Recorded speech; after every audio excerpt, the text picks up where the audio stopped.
Hello hi welcome नमस्ते, मेरा नाम है ऋतिक और आज फिर से स्वागत है आपका मेरे यूट्यूब चैनल पर, जहां पे हम फिर से बात करेंगे एक और इम्पोर्टेंट कंसेप्ट की बिजनेस मैथमेटिक्स के ऊपर।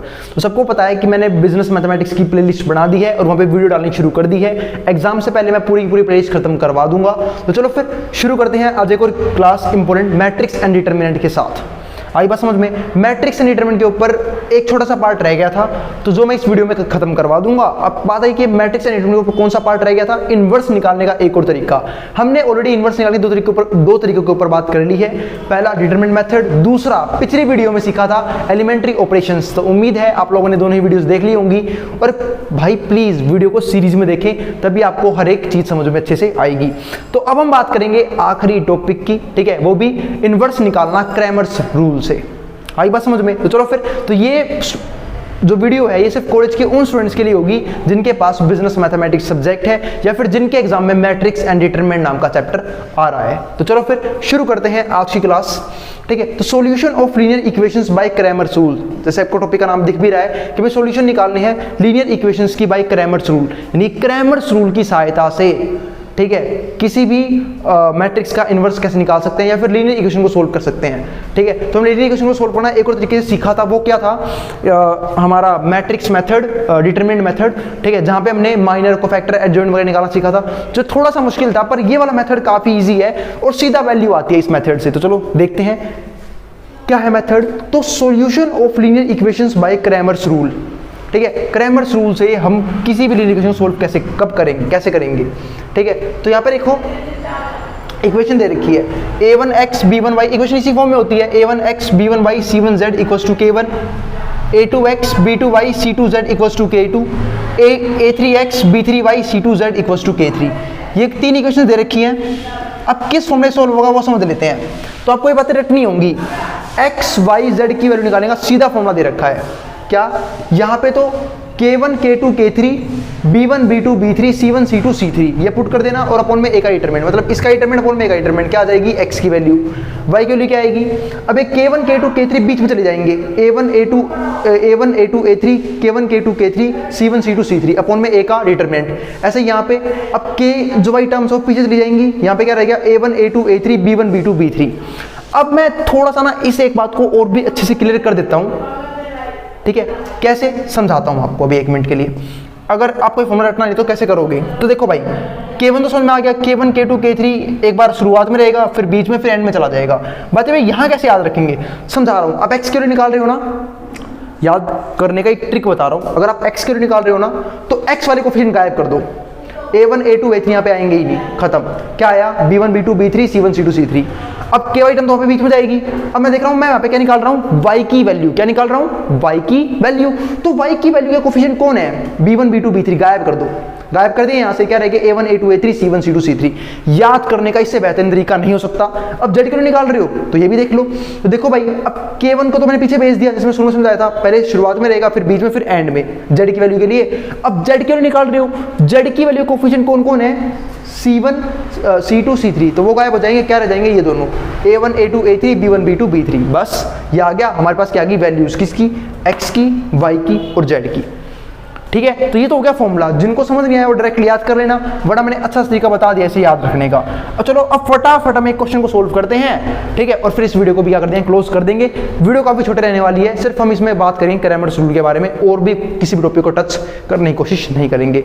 इसी के साथ हमारा मैट्रिक्स एंड डिटरमिनेंट खत्म हो जाएगा। उम्मीद है आपको पूरा चैप्टर समझ में आया होगा। इसके बाद हम बात करेंगे अगले चैप्टर की, लिमिट एंड फंक्शंस, ठीक है। चलो फिर देखते हैं फटाफट इसमें क्या करना है हमें। अभी आ गया हमारे पास, अभी जो कैसे करोगे चलो देखते हैं। तो फिर से भाई पहले यहाँ से निकाल लो ये सारी चीज़ें। तो हमें x की वैल्यू निकालनी है, अब पुट करना शुरू करता हूँ मैं। तो x की वैल्यू के लिए मैं क्या करूँगा, x की वैल्यू के लिए पुट करूँगा यहाँ पे k1 k2 k3, जैसे यहाँ पे लिखा हुआ है 6 12 और 7 6 12 और 7, ठीक है। फिर b1 b2 b3। अब x की वैल्यू है तो एक x का कोफिशिएंट गायब कर दो, तो अब लिखूंगा b कोफिशिएंट, यानी कि y कोफिशिएंट, तो 2 3 और 4, 2 3 और 4 नहीं, 2 3 और 1 है y कोफिशिएंट यहाँ पे 1, और यहाँ पे क्या हो जाएगा 1 4 और 2, ये आ गया। और नीचे क्या आएगा, नीचे आएगा a मैट्रिक्स का डिटरमिनेंट। अब a मैट्रिक्स कौन सी बनेगी, यहाँ से a मैट्रिक्स बना लो पहले तो, तो ए मैट्रिक्स यहाँ से बनेगी, सबको पता है मैंने ए मैट्रिक्स बनानी सिखाई थी। एक्स वजह कोफिशिएंट लिखने शुरू कर दो, तो 1 2 और 1 2 3 और 4 3 1 और 2, ये आ गया हमारे पास ए का ए मैट्रिक्स। अब लगे हाथ में ना ए का डिटरमिनेंट निकाल लेते हैं, लगे हाथ में क्या कर लेते हैं, ए का डिटरमिनेंट और निकाल लेते हैं। तो मैं इसे एक्सपेंड कर रहा हूँ, एक्सपेंडिंग अलोंग R1। किसी से भी एक्सपेंड कर लो फर्क तो पड़ेगा नहीं, क्योंकि जीरो जिसमें नहीं है। जब जीरो होती है ना किसी भी रो या किसी भी कॉलम में, तब हम सोचते हैं कि उससे एक्सपेंड कर दे, पर फिलहाल तो यहाँ पे जीरो है नहीं, तो किसी से भी एक्सपेंड कर लो फर्क नहीं पड़ने वाला। मैं R1 से कर रहा हूँ, तो 1, अब 1 जिस रो में है रो को भूल जाओ, जिस कॉलम में कॉलम को भूल जाओ। 3 गुणा में 2 6, 6 में से घट गए 4, तो 6 माइनस में 4, यहाँ पे आएगा माइनस का 2। अब 2 जिस रो में है रो छोड़ दो, इस कॉलम में कॉलम छोड़ दो, 2 2 4, 4 माइनस में 3 4 12, ये आ गया 12। अब ऐसे ही प्लस में 1, 1 जिस रो में है रो छोड़ दो, इस कॉलम में कॉलम छोड़ दो, 2 माइनस में 2 1 2, 2 माइनस में 9, तो 2 माइनस में 9। अब 6 माइनस 4 कितना हो गया 2, तो यहाँ पे कितना आ गया 2, माइनस में 4 में 12 गया, कितना आ गया माइनस का 8, माइनस का 8 माइनस का 2 प्लस में 16, 8 दूनी 16, 2 में से 9 गए, माइनस का 7, यहाँ पे क्या हो जाएगा -7 गुना में 1 माइनस का 7, ठीक है। 16 और 2 18, 18 में 7 कितना है 11, ये आ गया हमारे पास ए का डिटरमिनेंट कितना आ चुका 11, ए का डिटरमिनेंट आ चुका है हमारे पास 11, कोई दिक्कत नहीं है इस केस में। अब यहाँ समझते हैं, अब एक्स का आ गया हमारे पास और नीचे क्या जाएगा ए का डिटरमिनेंट। अब ए का डिटरमिनेंट कितना आ चुका है 11, नीचे क्या आएगा यहाँ पे ए का डिटरमिनेंट, ए मैट्रिक्स थियरी ए का डिटरमिनेंट निकाल चुका हूँ मैं, 11 आया था 11 यहाँ पुट कर दिया। और मैं इसका डिटरमिनेंट और निकालना है, तो फटाफट एक्सपेंड करते हैं इसका डिटरमिनेंट के लिए भी, यहीं पे एक्सपेंड कर रहा हूँ x इक्वल्स टू, अब डिटरमिनेंट सोल्व कर रहा हूँ इसका मैं, तो R1 से एक्सपेंड कर दूँ इसे, ध्यान रखना इसको भी R1 से एक्सपेंड कर रहा हूँ, सबको R1 से एक्सपेंड कर रहा हूँ, सॉरी ठीक है, सबको R1 से एक्सपेंड कर देंगे हम, ठीक है, मार्कर हाथ से गिर गया। अब यहाँ पे देखते हैं, सबको R1 से एक्सपेंड कर दूंगा मैं यहाँ पे, तो कैसे करेंगे अब समझने की कोशिश करते हैं। सबको जब मैं R1 से एक्सपेंड करूँगा तो 6 जिस रो में रो को भूल जाओ, इस कॉलम में कॉलम को भूल जाओ, 3 2 6, 6 माइनस में 4, 6 माइनस 4 माइनस 2 जिस रो में रो छोड़ दो, इस कॉलम में कॉलम छोड़ दो, 12 दूनी 24 माइनस में 7 चौक 28, ठीक है, बीच में प्लस 1 आ गया, 1 जिस रो में रो छोड़ दो, इस कॉलम में कॉलम छोड़ दो, 12 में से 21 गए, 12 माइनस में 21 ये आ गया, और नीचे हमारे पास क्या आ जाएगा 11 तो रहेगा ही। जब मैं सोल्व करने गया यहाँ पे 6 में 4 गए 2 और 6 दूनी 12 आ गया, यहाँ पे आ गया 12 माइनस यूं का यूं। अब देखते हैं पहले 24 में से 28 गए, तो 24 में से 28 घट रहे हैं, तो क्या आना चाहिए 24 में से 28 घट रहे हैं, तो क्या आना चाहिए, छोटी में से बड़ी चीज़ माइनस हो रही है तो माइनस का 4 आ जाएगा, चीज़ घटेगा तो 28 में 24 तो 4 आ जाएगा, लेकिन साइन रहेगा माइनस का। अब -4 गुना -2 कितना हो जाएगा प्लस में 8। अब यहाँ 12 में से 21 गए, तो 12 में से 21 घटा दो, कितने आगे माइनस का 7 है ना, 12 में से नहीं माइनस का 9, सॉरी माइनस का 9 और गुणा में 1, माइनस का 9 आ गया यहाँ पे, ठीक है, और ये अपॉन में क्या है 11। अब 8 में से 9 गए, तो 8 में से 9 गए तो -1 रह गया प्लस में 12, तो प्लस माइनस -12 में से बन गया 11 आ गया, 11/11 हमारा आंसर आ गया है 1। एक्स की वैल्यू कितनी आ गई हमारे पास 1, एक्स की वैल्यू आ गई। अब हम निकालते हैं वाई, क्या निकालते हैं हम वाई वहाँ निकाल लेते हैं, ठीक है, या फिर चलो यही निकालते हैं, पहले मैं यहाँ बना लेता हूँ। अब वाई के लिए क्या करना होगा, वाई के लिए ये रिकंडीशन, अब कंडीशन वाली करनी शुरू करो। तो वाई के लिए ये तो हमने निकाला था ए का डिटरमिनेंट, इसको तो अलग से सेपरेट कर देते हैं।